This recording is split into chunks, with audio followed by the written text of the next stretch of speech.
এবার মেসি রোনালদোকে পেছনে ফেলে দিয়ে পুরো বিশ্বের মাঝে লাল সবুজের পতাকা উঁচিয়ে ধরে তাক লাগিয়ে দিলেন হামজা চৌধুরী।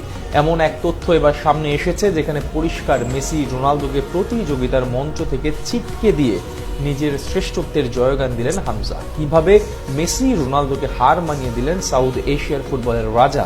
ফুটবল দুনিয়ার যে প্রান্তে যাক না কেন, ক্যামেরার সব আলোতই দুজন কেড়েছেন, সঙ্গে দর্শকদের ভালোবাসার মধ্যমই হয়েছেন।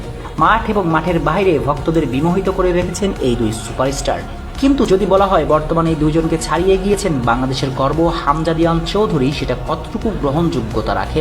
একটা সময় ছিল যখন ক্রিকেট মাঠে সাকিব আল হাসান পুরো বিশ্বের কাছে লাল সবুজের পরিচয় বহন করেছেন, আর সাকিবের সেই লিগাসি যেন ধরে রেখেছেন বাংলার নতুন রাজা হামজা চৌধুরী। পুরো বিশ্বের কাছে হয়ে উঠেছেন বাংলাদেশের পরিচয়। কথাটা শুনতে অদ্ভুত লাগলেও এমনটাই সত্য।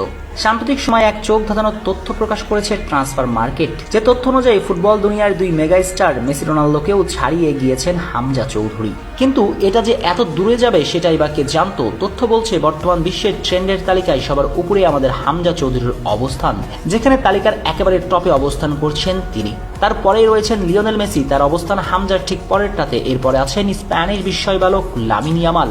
অবশ্য হওয়াটাই তো স্বাভাবিক, কারণ তিনি তো আর চেনাচেন কোনো তারকা নন। ইংলিশ প্রিমিয়ার লিগে লেস্টার সিটির হয়ে মাঠ মাতিয়েছেন, অধিনায়কত্ব করেছেন, জিতেছেন এফএ কাপ।